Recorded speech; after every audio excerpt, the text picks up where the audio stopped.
Jacques Lassalle, qui a été à la Comédie Française. C'était un homme très Louis XIV. Enfin, c'était à Strasbourg, il dirigeait le Théâtre National de Strasbourg, et il nous vous voyait tous. Alors qu'on travaillait comme en général, on se ensemble tutoie, tous les jours. C'était un Marivaux et tout ça. Il vous voyait tout le monde. Et en même temps, c'était un type qui aimait le jazz, tout ça. Moi, ça me faisait marrer, cette histoire du vouvoiement. Et à un moment donné, je lui ai dit, Jacques, si vous voulez bien, je vous invite ce soir à un concert de jazz. J'ai vu qu'il y avait... Ah, formidable, ça. Bien sûr, nous pouvons y aller. J'adore ça et tout. On y va, donc on boit 2-3 verres, tout ça. Et je lui pose la question, je dis, mais est-ce qu'en secret, vous pouvez tutoyer parfois quelqu'un que vous trouvez plutôt proche de vous, quoi.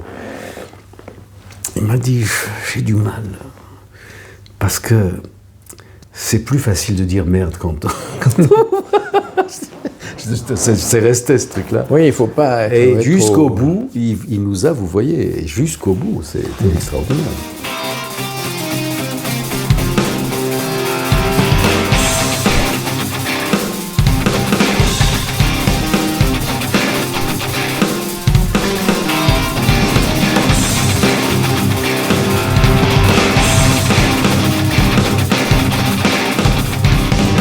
Bonjour Serge Abedikian et merci de nous recevoir chez vous.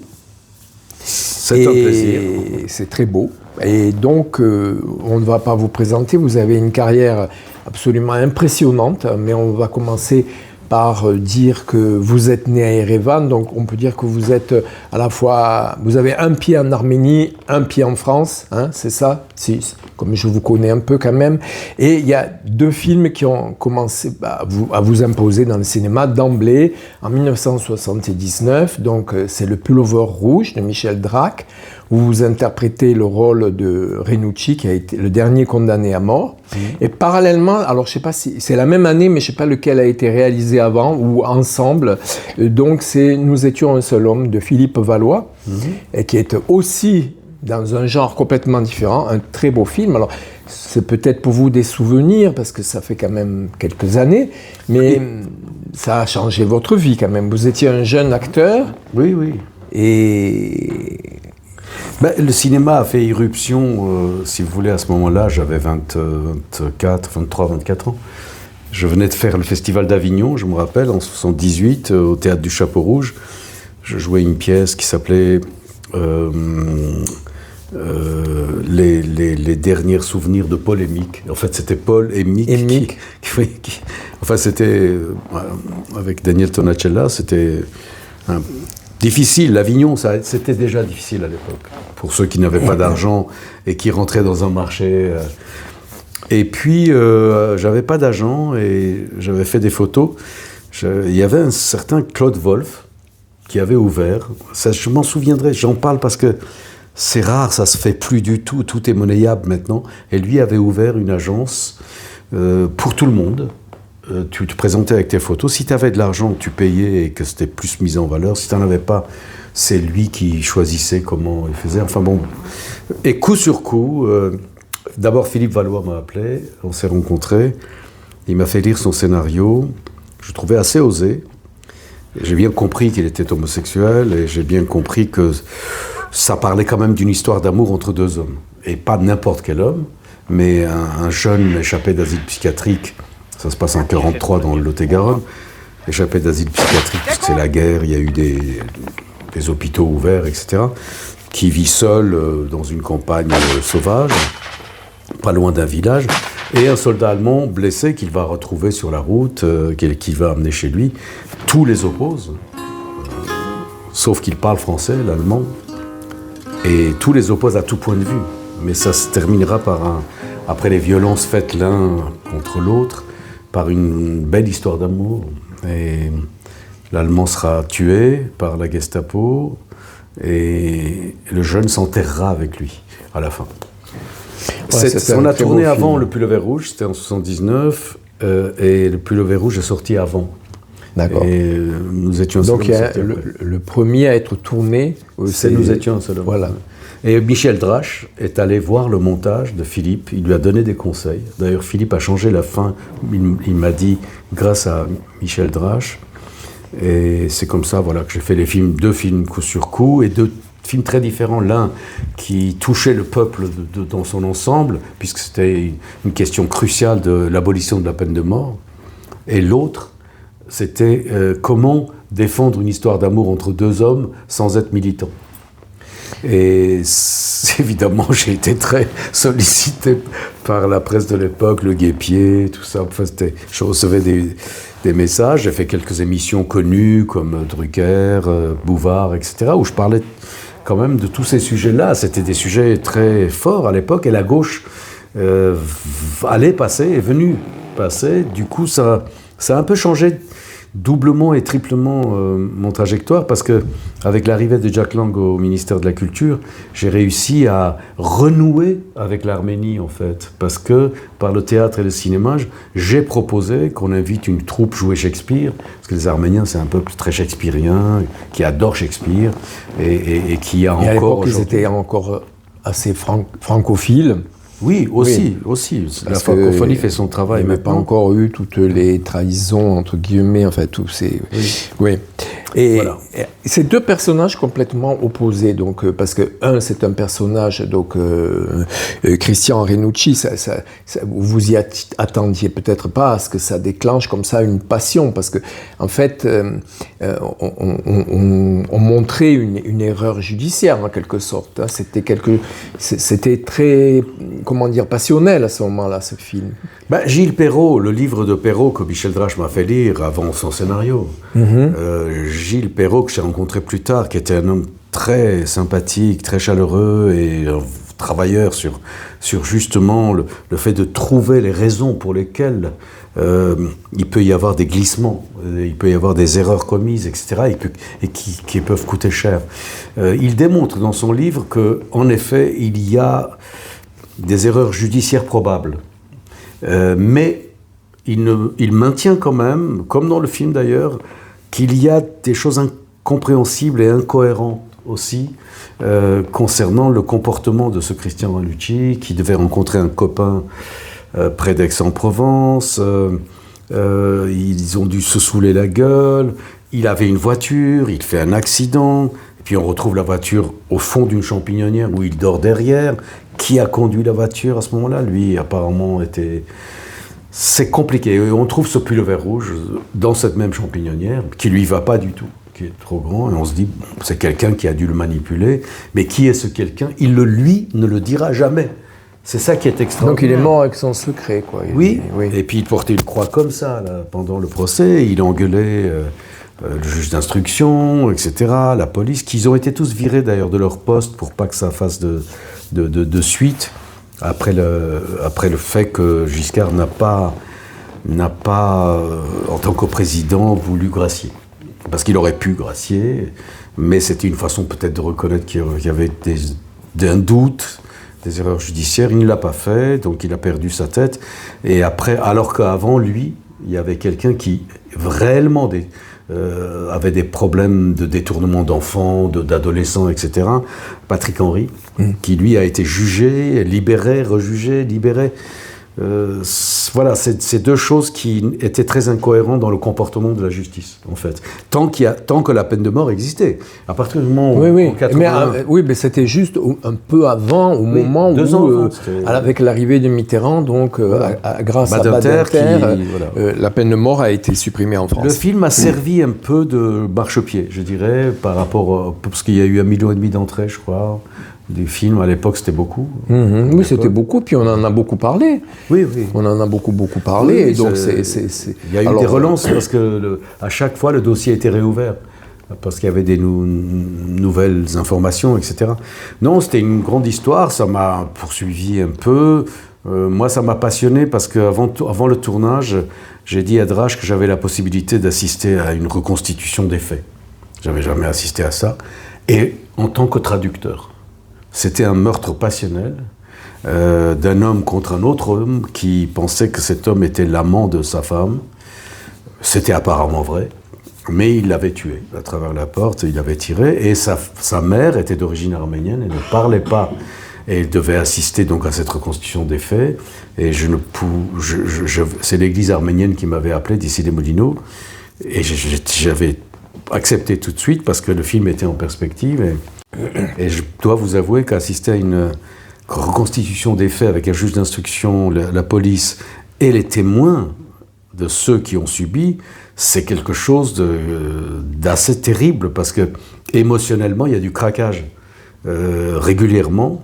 Alors la police et tout ça essaie de faire un peu comme dans le film Renucci qui craque complètement alors qu'on la juge d'instruction l'oblige à dire des choses qu'il n'arrive pas à dire et qu'il ne peut pas dire. Enfin bref, c'était une expérience très forte, très intéressante, mais l'expérience avec Philippe, de tourner dans le Lot-et-Garonne en 3 semaines, en 16 mm, un film qui était osé, mais non provocateur, si je puis dire, et non militant. Pour moi, je le dis toujours, jusqu'à aujourd'hui, hein, il y a du temps qui est passé, moi j'aime pas tellement le militantisme. En fait, ce que j'appelle militantisme, c'est le côté un peu péremptoire d'exiger ou de demander quelque chose. En revanche, à travers l'art, le cinéma, la littérature, la peinture, tout ce qui peut être de façon dite marginale, puisque ce n'est pas au centre de l'intérêt au départ, toucher à des questions existentielles et qui nous font réfléchir. Peut-être que le rôle de l'art, c'est de poser des questions et de donner à réfléchir, à ressentir, et non pas juste un divertissement et puis qu'on oublie 5 minutes après. Mais on peut aussi se divertir. Par exemple, l'humour a une importance capitale dans la culture française. Je veux dire, quand on pense à Desproges, quand il disait « Est-ce qu'il y a des juifs dans la salle ?» Aujourd'hui, qui peut le faire ? Quand Coluche avait des formules abracadabrantes, très intéressantes, aujourd'hui, qui pourrait le faire ? Il serait tout de suite taxé de ceci, de ceci, antisémite, oui. etc., etc. C'est ça que je trouve qui est en train de même influencer et peut-être même censurer inconsciemment un certain nombre d'artistes qui ne peuvent plus faire le pas de côté qui permet parfois d'éclairer de façon, je dirais, amusante et énigmatique parfois, des questions qu'on a du mal à aborder. Et moi, j'ai fait ça. J'ai fait ça, par exemple, avec les films documentaires que j'ai faits sur l'histoire des Arméniens, notamment quand je suis allé en Turquie retrouver le village de mon grand-père. Donc le premier film que j'ai fait s'appelle « Nous avons bu la même eau ».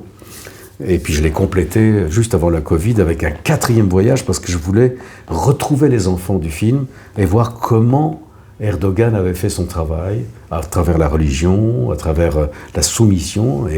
Parce que moi, j'aime pas non plus, dans les films que j'ai réalisés en tout cas, exiger du spectateur que ce que je dis, c'est exactement ce que je pense. Ce qui m'intéresse, c'est plutôt de laisser le film parler de lui-même. Et là, par exemple, les paysans de ce village, je les laisse parler. C'est eux-mêmes ce qu'ils disent, trahit leur nationalisme, leur sectarisme, leur rejet de l'histoire, etc. C'est pas à moi de le dire. Et parfois, il faut dire aussi, évidemment, dans les interviews, justement, on dit certaines choses dans les discussions, mais peut-être pas dans les œuvres d'art. Moi, j'aime le cinéma pour sa capacité de magnétisme et de suggestion, d'attirance incompréhensible parfois quand on est devant l'écran, d'être happé par un univers dans lequel on comprend peut-être, par exemple, on va parler de Parajanov, je présume. Parce que voilà, c'était prévu parce qu'en fait, j'ai quand même fait un film sur ce bonhomme. Oui, ben alors c'était c'est pas des questions que je pose. En fait, alors après donc ces 2 films qui sont magnifiques dans des genres complètement différents. Je ne les ai pas comptés, mais il y a peut-être 23 films dans lesquels vous avez été acteur. Alors, j'ai quelques titres, La Diagonale du Fou, L'Orchestre Rouge, oui. Poulet aux prunes, oui, en même temps, de l'Iranienne Satrapi. Voilà. Avec Golshifteh Farahani, voilà. Qui jouait le rôle de son père. Exactement, donc très beau film aussi. Et on arrive donc en 2013, c'est-à-dire que c'est quoi, 12 ans, c'est le scandale Parajanov. Alors, par ailleurs, vous avez participé à un ouvrage que j'ai dirigé sur Parajanov, cinéaste et martyr, qui est paru chez Jacques Flamand. et qui est un livre donc collectif. Et voilà, donc dans ce film-là, vous l'avez tourné, vous avez écrit le scénario et vous êtes l'acteur qui interprète évidemment Parajanov. Et c'est un magnifique film. Je n'ai pas de mots, mais comme je vous tiens, là, j'aimerais bien que ce soit vous qui en parliez mieux que moi. Oui. Non, mais ce film a une histoire exceptionnelle par rapport à ce qui se passe aujourd'hui, en fait. Non pas à travers Parajanov seulement, mais en Ukraine.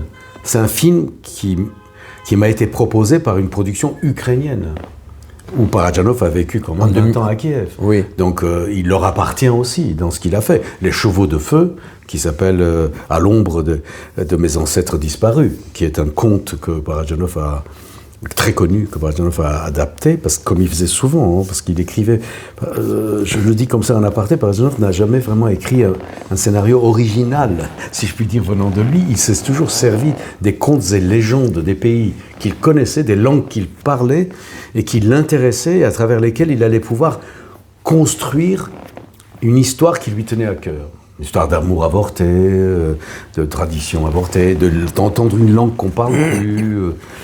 Bref, et j'ai demandé à retoucher le scénario parce que c'était trop documentaire, la proposition. On me demandait d'abord de jouer le personnage. Il savait que je l'avais connu.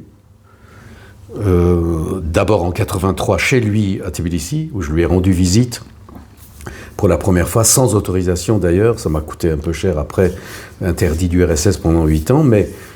parce qu'on a filmé notre rencontre, Jacques Kebadian me filmait parlant avec Parajanov, et j'avais des cadeaux de la part d'Yves Saint-Laurent que Pierre Berger m'avait transmis, que je devais lui remettre. Il était éberlué, c'était le 1er janvier 1983, parce que le 31 décembre, on est arrivé à Tbilissi.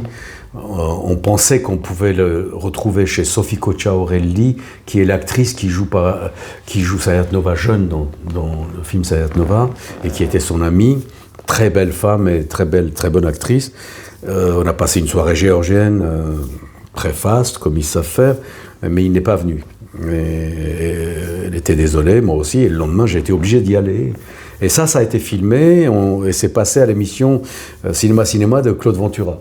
À l'époque, une fois qu'on était rentré en France, et ça, le KGB l'a vu, l'a su, que je réussissais à faire des choses interdites, parce que je parle russe, parce que je parle arménien, parce que j'y ai des amis, parce que des cinéastes me font confiance et m'amènent sans visa de Yerevan à Tbilissi, etc. Et cette première rencontre a été très très forte, parce qu'il y avait ces cadeaux d'Yves Saint-Laurent, il y avait que Parajanov aime la beauté des jeunes, donc j'étais pas mal à l'époque, donc très vite il s'est empressé de me le faire savoir. Moi j'étais un peu entre deux eaux, je savais qu'on avait 4 heures, on prenait un avion après. Il a voulu, il y avait son fils et sa femme qui étaient venus d'Ukraine, ça c'était très émouvant de voir. Son fils ça devait avoir 18 ans, un truc comme ça, et sa femme Svetlana, magnifique encore. Il y a une photo d'ailleurs de nous deux, de Sergueï et moi, avec Svetlana qui est derrière, qui est entre nous deux derrière, comme un regard curieuse et intéressante. C'est une belle photo que Jacques a faite, un peu floue, mais... après cette rencontre, on s'est rencontrés qu'en 88 après, quand il est venu avec les Géorgiens au Centre Pompidou pour la rétrospective des films géorgiens. Il venait de réaliser ce qu'il me montre dans le Super 8 filmé en 83, La forteresse de Souram, et déjà à Chikherib en 88. C'est les 2 derniers films qu'il aura fait. Il a voulu faire confession après, mais il était malade et on n'a qu'une séquence de 10 minutes, un plan séquence incroyable d'ailleurs, d'un enterrement qui part de chez lui, qui descend, il y a une figuration incroyable, il y a des musiciens, il y a des enfants, il y a des femmes, enfin comme il aimait composer. Et après, là je fais une aparté en fait je reviendrai au film, et après, comme il était un peu dans le coma, j'ai appelé Jack Lang, et je lui ai demandé s'il pouvait faire un geste en envoyant un avion médicalisé qui pouvait ramener Parajanov à Paris, à l'hôpital. C'est ce qui a été fait, il l'a fait. Et pendant 2 mois, je le voyais tous les 2 jours. Et il m'avait offert ce collage, enfin offert non, parce qu'il avait voulu 3000 francs quand même pour acheter des cadeaux pour les jeunes de son quartier. Parce que Parajanov aimait offrir, mais c'était un troc toujours, ou contre de l'argent, ou contre un autre objet. Et je lui avais donné ces 3000 francs, c'était très drôle la façon dont ça s'est fait après la visite de la tombe de Tarkovsky. Il perdait jamais le nord, quoi. Il parle à Tarkovsky dans une émotion à côté de moi et tout, et puis après on sort, il y a plein de gens autour de nous, c'est le dernier jour, il doit partir le lendemain, et il me demande si j'ai apporté l'argent. Et je lui passe l'argent, tout en parlant à d'autres, comme ça on avait des gestes. Mais il n'était pas aussi un peu antiquaire, donc... Si, ben oui. c'est son père. Son père et grand-père étaient... Donc c'est peut-être... Complètement. Il est dans ce troc... Et puis c'est l'Orient, quoi, c'est toujours Oui, peu, c'est le Caucase, l'Orient, le Moyen-Orient. Lui est plus oriental qu'un Caucasien. Oui. Parce qu'il est arménien, né à Tbilissi. C'est un peu dans les traditions, quoi. Oui, c'est un lien aussi, la beauté des objets et puis la valeur des échanges. Et j'ai quelques objets de lui ici qu'il m'a offert. Puis j'ai un petit Lénine. À chaque fois qu'il m'offrait un truc, il disait « Ça, il n'y en a que 10 000, tu peux le vendre cher à Paris. » ça, je l'ai volé dans une église. C'est une œuvre d'art. Cache-le en passant, parce qu'on sait bien. Je les ai gardés, j'ai rien vendu, mais je vais vendre ce collage de peinture idiot, parce qu'il y en a 4 qu'il a fait, un à Munich, un à Istanbul, je crois, à Venise, pardon, un à Paris et un en Russie. Et le musée en a 2, celui de Venise, je crois, qui est reparti chez les catholiques arméniens de l'île Saint-Lazzaro, et le mien, il est là. Les Arméniens n'ont pas pu l'acheter, maintenant je le vends à des fondations culturelles, parce que j'ai besoin de cet argent par la promesse que je lui ai faite de le vendre le plus cher possible, comme il aimait, et de mettre cet argent directement dans la coproduction de mon prochain film. C'est ce que je vais faire, parce qu'on est en plein dedans. Ça, on en parlera après. Alors, oui, on en parlera après, mais pour revenir au film et à Parajanov à Paris, son dernier désir, alors que je lui ai dit « Est-ce que tu veux que je te rapporte le collage, que tu le vois, etc. » On savait qu'il allait partir. Hein.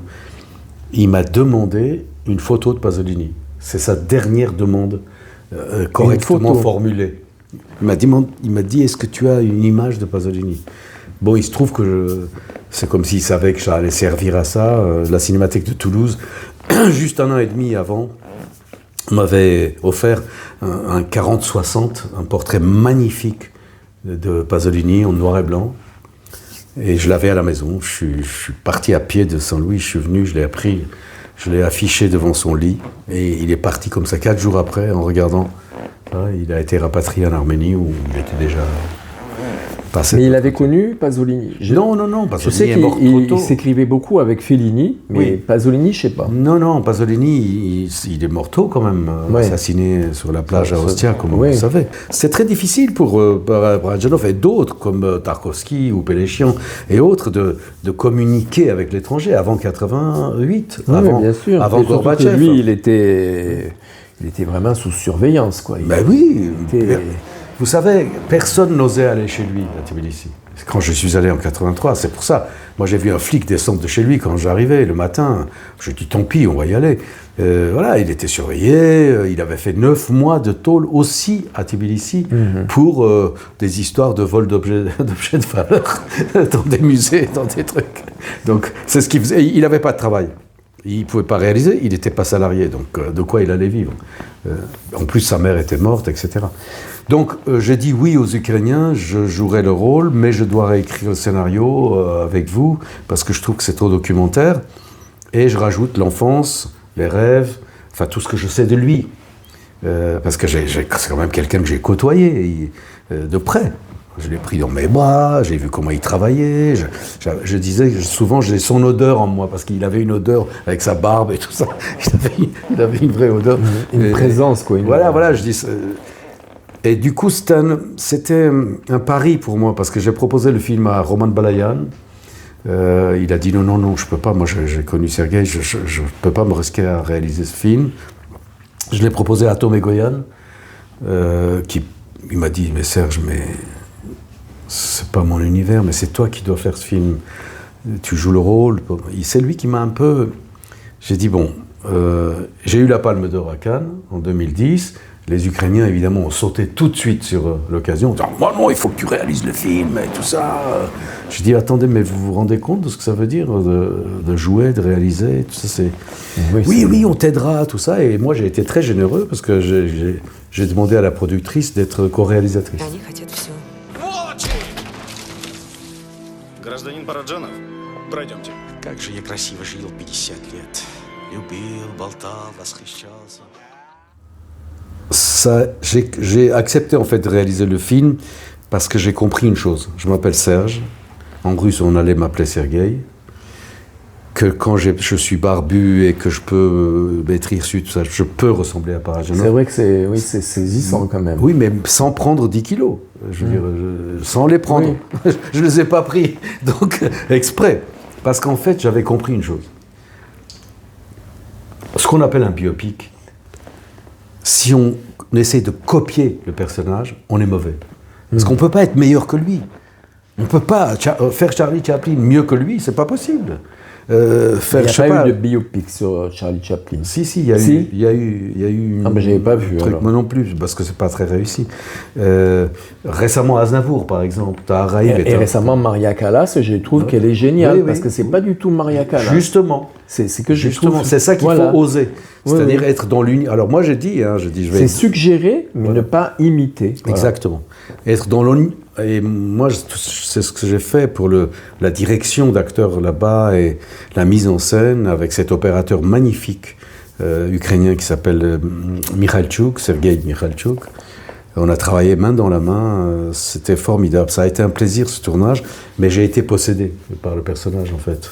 Ça se voit. Parce que en fait, je disais tout le temps, je vais pas l'imiter, je le laisse entrer. Il faut le laisser entrer en soi. Pour ne faire aucun effort dans le gestuel, dans la façon de parler, dans la façon d'être, de se laisser. C'est ce que je faisais. Mais j'ai été possédé par le personnage. J'étais devenu, d'ailleurs j'étais devenu hyper drôlatique, et en même temps très colérique, et en même temps, c'était... Il était entré en vous, quoi. Oui, mais j'ai mis 6 mois à me remettre, après le montage, parce que quand quelqu'un comme ça rentre en vous, il faut arriver à mettre de la distance, mais on met un certain temps. Mais tous les rôles marquants ont ça. Mais là, c'était plus que ça, parce que j'avais connu le personnage. Guy Rouvron, chez Philippe Valois, ou dans Haltérophilique, tout ça. C'est des personnages qui m'ont marqué, mais le modèle, c'était moi, c'était personne d'autre. Ranucci, tout ça, pareil. Mais là, j'avais le modèle que je connaissais, etc. Et ça m'a à la fois aidé, en même temps, ça m'a possédé. C'est peut-être une des forces du film. C'est pas la seule, c'est aussi peut-être l'audace que j'ai eue à l'époque, ça se faisait pas beaucoup, de faire de l'intégration de mon personnage dans ces films, où je suis en train de diriger, etc., de faire du trucage, sur fond vert, de façon artisanale, mais justifié dans le film. Ça, je pense que ça impressionne. Et puis aussi quelques moments de flashback ou d'imaginaire, quand le duel, par exemple, avec son opérateur, Ilienko, avec qui il ne s'entendait pas au début, qui est un accéléré et tout ça, c'était des idées que j'avais, que je voulais appliquer. Je travaillais avec une équipe française d'ailleurs, très douée, et on a réussi à ce que dans son univers assez pathétique dans le fond, très touchant, très nostalgique, il y avait aussi beaucoup de fantaisie. Et c'était ça aussi Parajanov, c'était qu'il cumulait toutes ces choses à la fois.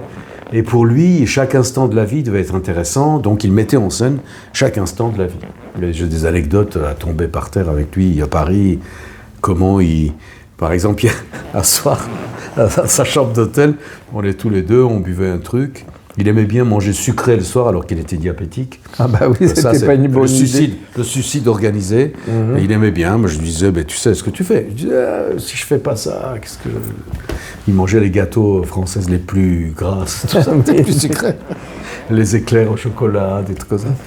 Et il y avait deux assistants d'Yves Saint-Laurent qui venaient lui rendre visite parce que Yves Saint-Laurent était déjà malade, etc.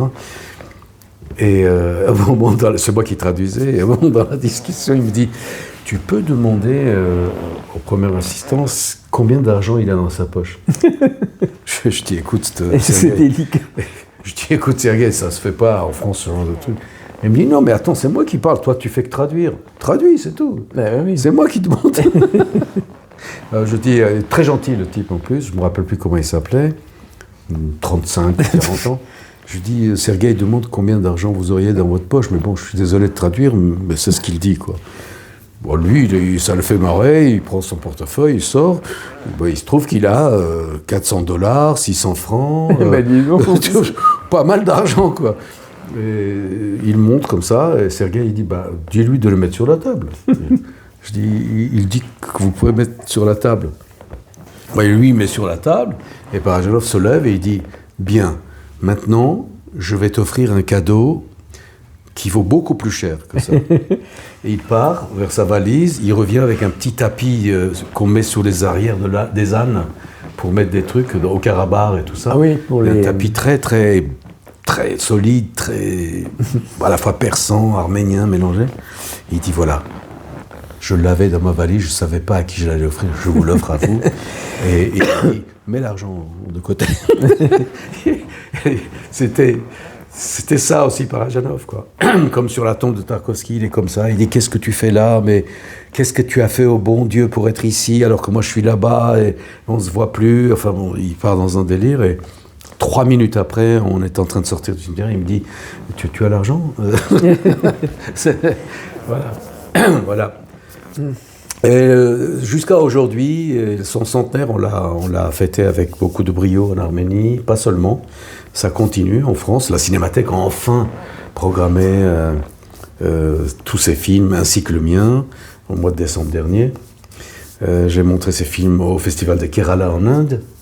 Voilà, donc, et là, c'était pas à Lyon aussi là, j'étais à Lyon récemment. Donc c'est quand même une reconnaissance. Écran Mixte, c'est un festival que je connais justement grâce à Philippe Valois, parce que c'est un festival... Valois, le réalisateur de Nous étions un seul homme, oui.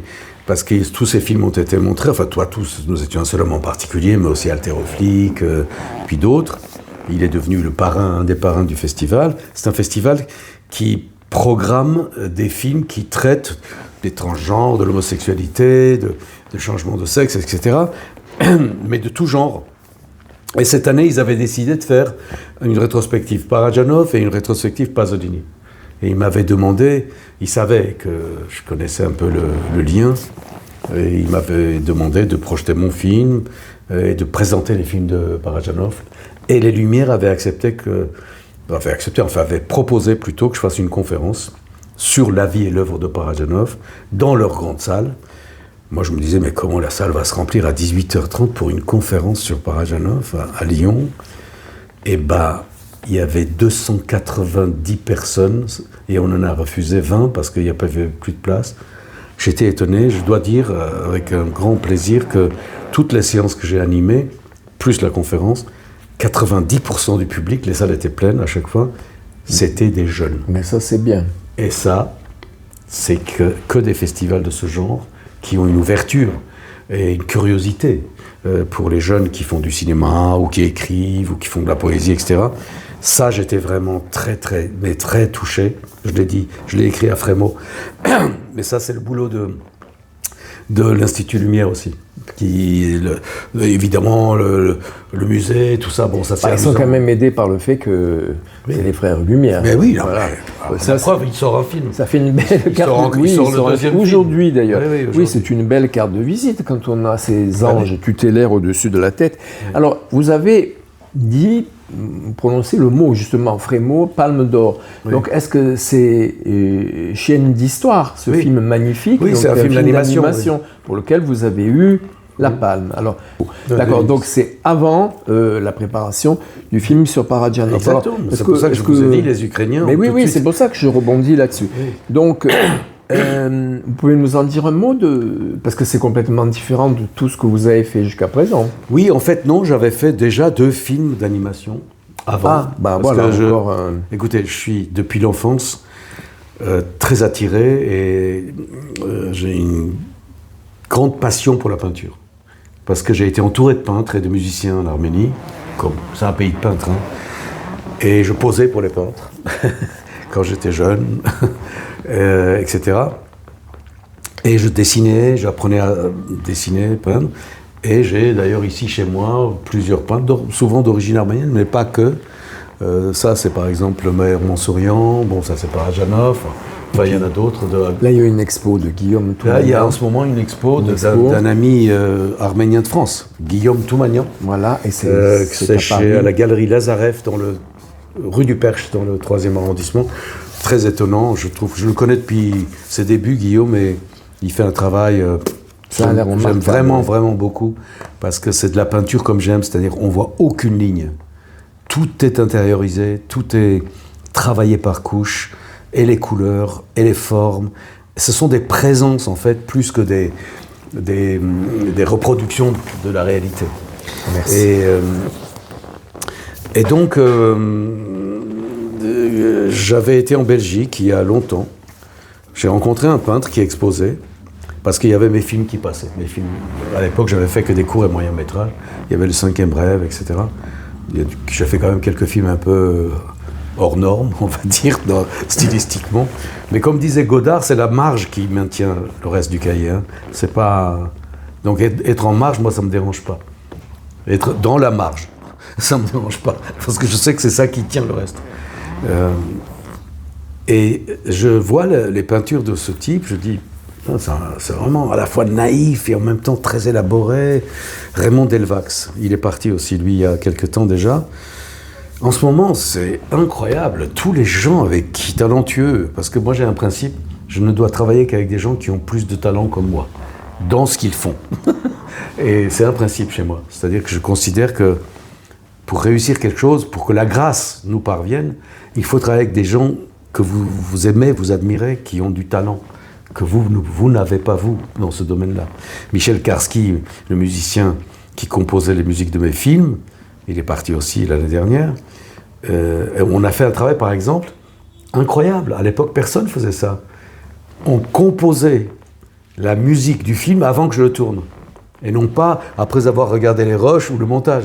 C'est-à-dire que la musique participait, comme le scénario, à l'univers du film, que je faisais écouter aux comédiens, à l'équipe, avant qu'on tourne une séquence, par exemple. Je disais, c'est ça qui va être, on le retravaillera, mais c'est cette mélodie-là qui va accompagner cette séquence-là. C'était assez fort comme truc. Raymond Delvax, donc j'ai aimé beaucoup sa peinture, et puis il m'a accompagné à la gare, je me souviens, à la gare du Midi, et il m'a dit, Serge, j'ai écrit une nouvelle, est-ce que tu pourrais le lire, parce que ça peut peut-être t'intéresser, j'ai vu tes films. Et il me donne sa nouvelle, imprimée évidemment à l'époque, pas qu'avec un truc USB. Et je lis dans le train, c'était une nouvelle assez courte qui s'appelait Quelque part dans le nord de l'Allemagne. Et c'était un truc qui se passait dans un camp de concentration. Il avait imaginé qu'on faisait travailler les... c'était pas que des juifs ou que des communistes, ça, on ne sait pas qui ils sont. Enfin si, c'était les juifs, les communistes dans son truc. C'est moi qui ai adapté, comme d'habitude, j'essaie de ne pas stigmatiser un tel ou trop nommer. Pour moi, être universel, c'est à s'adresser au plus grand nombre, non pas en faisant des concessions, mais en disant que ça peut arriver à n'importe qui. Ce qui se passe là. Et j'ai beaucoup aimé sa nouvelle, et je l'ai appelé, et j'ai dit, écoute, est-ce que tu me permets de l'adapter, parce que je trouve que le déroulé, enfin, ce que tu racontes est formidable, mais j'aimerais sortir du contexte, et être dans un contexte de camps de concentration, certes, qui rappelleront et tout ça. En plus, je voudrais le faire en animation, parce qu'en vrai, je vois pas comment c'est possible, etc. Il me dit, oui, faites ce que vous voulez, je suis très content. J'ai cherché X graphistes, en leur faisant lire le scénario. Rien ne me plaisait, c'était incroyable, j'arrivais pas, je me disais c'est pas possible, ça peut pas être trop réaliste, ça peut pas être... Et finalement, c'est les films de l'Arlequin qui allaient produire le film, finalement je suis retourné à Delvax, je lui ai renvoyé le scénario écrit, j'ai dit, est-ce que tu peux faire 5-6 dessins, je vais faire un essai d'animation, tu ne changes pas ton style, tu restes dans ce côté démesuré, pas réaliste, mais en même temps les formes sont là.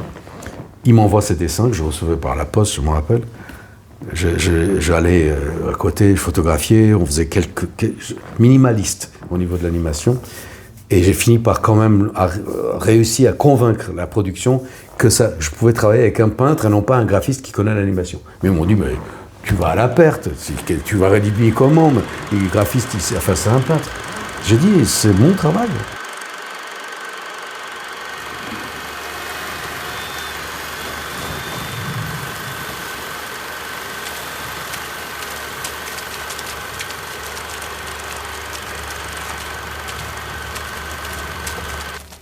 Et on a travaillé magnifiquement, parce que là aussi, j'ai filmé, par exemple, de la pluie, de la terre sur laquelle on mange, des vrais, et que je superposais, j'arrivais à intégrer à la peinture. Et ça a donné Ligne de vie, qui est un film qui a voyagé, mais pendant des années, dans le monde entier.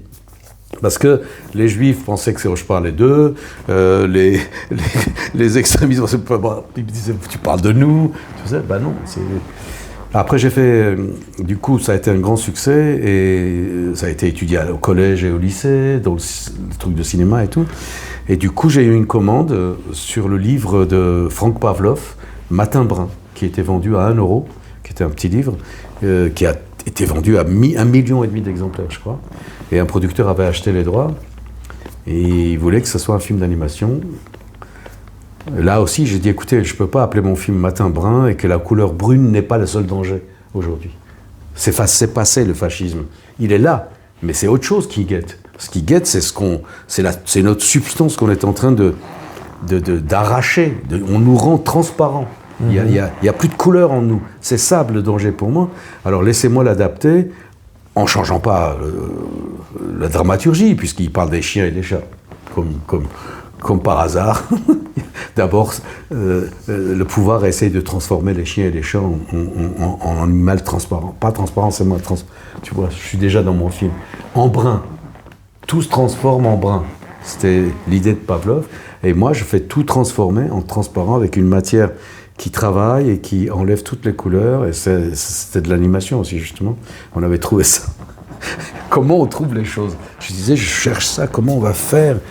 Et puis, un de mes copains a dit, attends, tu sais, si on fait fondre du caramel dans un truc, ça va bouillir, on filme et on enlève toutes les couleurs. Et ça va faire quelque chose, une matière bouillonnante et en noir et blanc transparent. Et on a réussi à le faire, et c'est assez beau dans le film. Mais c'est mon film le moins réussi en animation, avant Chaîne d'Histoire, parce que ce que je ne sais pas faire, parce que je n'y crois pas trop, c'est de faire parler la peinture. La peinture ne peut pas parler, la peinture parle d'elle-même. Alors quand il y a des dialogues, ça va pas. Quand il y a une voix off qui raconte, ça marche très bien. Mais quand c'est en direct, un enfant qui parle à un chien, un adulte qui parle à un truc, bon, ça va. Le film a aussi beaucoup voyagé, fait ce truc. Mais moi, c'est pas vraiment... J'ai compris que j'étais pas juste vis-à-vis de ce que je faisais, moi. Et après, j'ai fait Chaîne d'Histoire, où il n'y a pas de dialogue, justement, où on n'est que dans la peinture, minimaliste au niveau, mais parce que c'est une histoire absolument documentée. C'est en lisant le livre de... Son nom va vous revenir, qui s'appelle Nuit turque. C'est un grenoblois, oui, sociologue et historien. Ça, il va me revenir. Il y a 2-3 pages sur cette histoire des chiens d'Istanbul, où en 1909 ça commence, il y a trop de chiens de rue, il y a des ambassadeurs qui se plaignent la nuit d'être agressés par des chiens, etc. Et les jeunes Turcs qui arrivent au pouvoir, qui sont des hygiénistes, qui sont francs-maçons, qui ont fait leurs études à Bâle, à Zurich, à Munich, etc., se prennent très au sérieux. Ils disent on va régler le problème des chiens, il faut qu'Istanbul ressemble à l'Europe. Donc, on va lancer un appel d'offres de comment on peut se débarrasser de ces chiens. Parce qu'il y en a trop. Comment on fait? Et c'est là que l'Institut Pasteur se présente. C'est ça qui m'a passionné dans cette histoire. Et propose exactement ce que les nazis feront avec les êtres humains.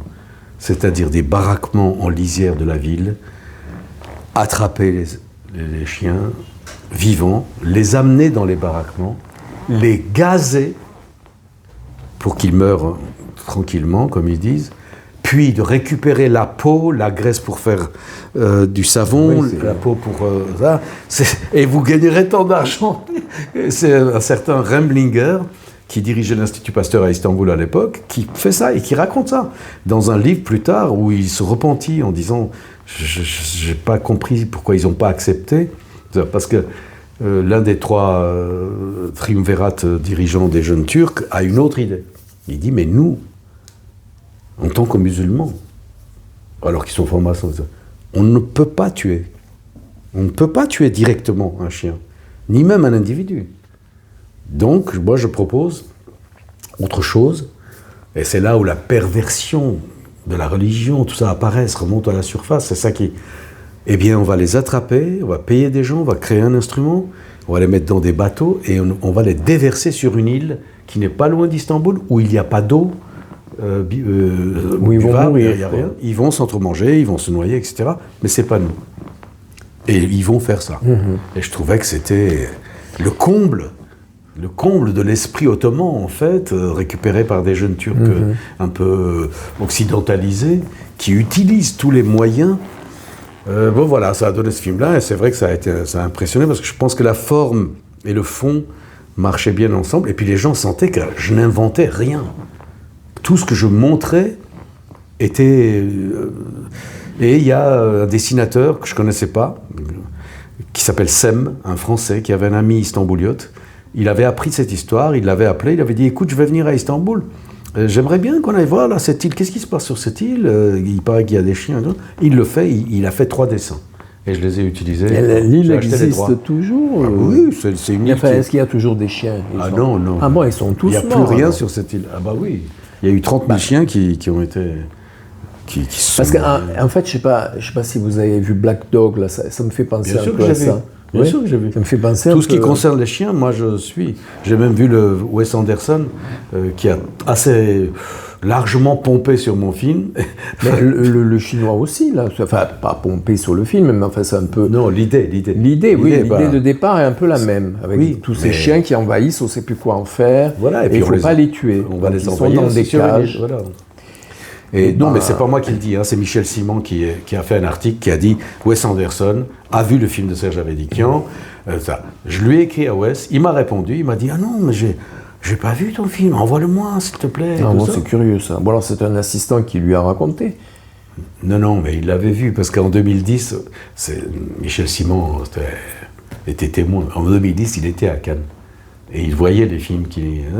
Bon, bref, je lui ai envoyé, il m'a dit « Oh, c'est là, il y a l'expo qui commence demain. » Je sais, c'est pour ça que j'en parle de Wes Anderson. Pour le croiser. Mais ça n'enlève rien à son talent et à son audace, parce que c'est un type très audacieux quand même dans ce qu'il fait. On aime ou on n'aime pas, mais... Alors, ma dernière question, j'ai un peu préparé c'est le théâtre, parce que quand même, on a oublié... Ah bah oui, j'ai pas abandonné le théâtre. Et puis vous avez 2 fils, quand même, qui sont votre gloire, parce qu'il y a un qui fait du cinéma, enfin qui est réalisateur, Tigrane, et un autre qui est... comédien au théâtre. Et vous avez joué avec lui, notamment au Bouffe du Nord. Oui. Et surtout aussi, ce qu'il faut dire, c'est cet échange franco-arménien avec cette classe... De théâtre, en fait, qui... Oui, j'ai créé un atelier. Alors voilà, depuis on peut terminer là-dessus, parce que le théâtre, c'est quand même aussi une grande part de votre vie. Mais j'ai commencé au théâtre, et je n'abandonnerai pas le théâtre, parce qu'en fait, le théâtre a une vertu que le cinéma n'a pas, c'est le présent. Le cinéma n'est pas au présent, il le devient après coup, mais on est au cinéma, on est dans... comment on dit ça, dans l'organisation, dans le fait d'avancer les choses avant de les faire, etc. Au théâtre, on est au présent avec le public et on est dans une sorte de palpitation d'un texte qu'on doit dire, d'un personnage qu'on doit interpréter, de partenaires avec qui on est dans l'échange, on transpire, etc. Et c'est du direct et tout peut arriver. Et ça, c'est magnifique, il n'y a rien qui remplace ça. Bref, j'ai joué récemment Zoé et maintenant Les Vivants de Théo Askolovitch au Théâtre Ouvert l'année dernière. On va le reprendre au Théâtre de la Bastille au mois de novembre prochain. C'est une courte pièce sur le deuil de sa mère, mais comme Claude Askolovitch et son père, et il a voulu régler ses comptes avec son père à travers cette pièce, mais de façon assez amoureuse en même temps, et avec de l'humour. Et c'est des questions que pose Théo sont magnifiques, parce qu'il se demande à quoi sert la Shiva, pourquoi on est en deuil pendant 7 jours, on ne doit pas se laver, on ne doit pas se raser, on ne doit pas recevoir des gens, on ne doit pas... C'est quoi cette histoire, quoi ? Est-ce que les autres font ça ? C'est très amusant. Et moi, je joue le rôle du père, donc, de Claude Askolovitch, qui est venu voir la pièce plusieurs fois. Et je danse pendant 4 minutes, je crois, tout seul sur scène, sur une bossa nova brésilienne, parce que c'est ce qui lui est arrivé quand il a rencontré la mère de Théo, qui est morte très très prématurément. Et tout. Donc on va reprendre cette pièce, et avant j'ai joué Le Malade Imaginaire. Malade Imaginaire, oui, je l'ai vu. Mis en scène par Tigrane Mkhitaryan, Oui. et non pas mon fils. Oui, Parce que non, mon un fils, autre Tigrane. l'autre Tigrane, oui. Parce qu'il y a des Tigranes, il y en a pas mal. Hein. Et oui, c'est un prénom parce qui que- plaît aux Français. En allant en Arménie, j'ai appris que c'était le nom d'un empereur, Tigrane. Mais c'est un Tigrane beau II, qui était prénom. Hein. l'empereur, un des derniers grands empereurs arméniens. Mhm. Bref, voilà, Le Malade, j'ai pas voulu reprendre parce que je me suis rendu compte que Molière, c'est pas vraiment mon truc. Mais déjà, quand j'étais au conservatoire, c'était pas vraiment mon truc. Je trouvais qu'il écrivait trop, il dénonçait trop, il était trop dans Il le est trop, quoi. Trop explicatif, Ouais. trop dénonciateur. Trop répétitif, voilà. Trop Alors- moralisateur aussi, un petit peu, Oui. quand même. Oui, moi j'ai préféré Marivaux, que je trouvais Oui. plus subtil, Plus subtil, plus oui. proche de l'aristocratie française de l'intérieur, arrivant à le Je suis content de vous démonter. l'entendre dire. Hein. J'ai beaucoup aimé Musset, et la preuve c'est que j'ai mis en scène Les Caprices de Barian en français, puis en arménien pour l'année de l'Arménie en France. Et parce que je trouve que Musset, avant l'heure, dans sa relation avec les femmes, avait compris la valeur de la femme pour lui et pour les hommes. Bref. Non, mais le théâtre, j'espère pouvoir continuer. Mais le théâtre demande une énergie très différente, justement une énergie au présent. Il ne faut pas avoir mal au dos, il ne faut pas avoir mal au Il faut être muscle. en forme tous les soirs. Il faut être en forme tous C'est les ça soirs, qui est- faut se livrer tous les soirs. Mais c'est ça aussi la beauté du geste, parce que C'est le travail sans filet. Hein. oui, mais c'est ça qui est magnifique aussi, parce que moi j'ai assisté à des trous de texte. Chez moi, avec Ariane Ascari, je me rappelle, dans une pièce d'Abkarian, on jouait au Théâtre du Soleil, où on faisait des coupes, la pièce était trop longue, etc. Et c'était une sorte de micmac. Et moi j'avais énormément de textes. J'aboyais aussi dans la pièce, etc. Et je suis en haut, elle est en bas, et c'est une scène qui durait plus de 10 minutes entre nous deux. C'était une sorte de joute permanente. Et un moment, à cause des coupes et tout ça, j'étais dans l'extase de ce qu'on faisait, et j'ai cru que ce que je venais de lui dire, c'était la fin d'un dialogue, c'était à elle de parler. Alors que j'avais encore des phrases à dire. Et j'étais comme ça, je la regardais, je disais... J'étais dans le plaisir, quoi. Et Ariane me regardait du genre, mais t'es barré ou quoi? Mais tu me dis plus le truc, quoi. Elle a fait, bon, bah moi je monte, hein. Et pendant qu'elle montait, je dis, oh, c'est revenu. Je dis, oui, tu vas m'offrir une cigarette. Tout ça, parce que c'était une sorte de rigolo. Le théâtre, c'est autre chose, voilà. Le cinéma, bien, oui, le parce cinéma que- est magnifique dans son processus. Et le théâtre est magnifique dans sa présence au public. Oui, et puis dans son côté éphémère. Oui, maintenant on filme toutes les pièces, mais regarder une pièce filmée n'a aucune pratiquement valeur. C'est un témoignage, mais ça n'a pas de valeur autant que spectateur. Je veux dire, c'est pas. J'aime beaucoup aller au théâtre encore, voir des jeunes qui travaillent et d'autres, parce que je trouve que le théâtre, je trouve à mon goût qu'il y a trop d'utilisation de vidéos. C'est-à-dire qu'on n'a pas peu besoin trop de la de- vidéo oui, au théâtre. Pourquoi absolument combler ce vide qui est derrière nous? C'est dans ce vide qui est derrière nous, où on peut mettre juste une image ou un rideau, ou c'est simplement le mur du théâtre, comme chez Brooke. Oui, tout à fait. Pour un théâtre pauvre, on appelle ça comme ça, mais où toute la richesse est dans les corps, dans le texte, dans le magnétisme qui émane de ce que font un groupe de gens ensemble.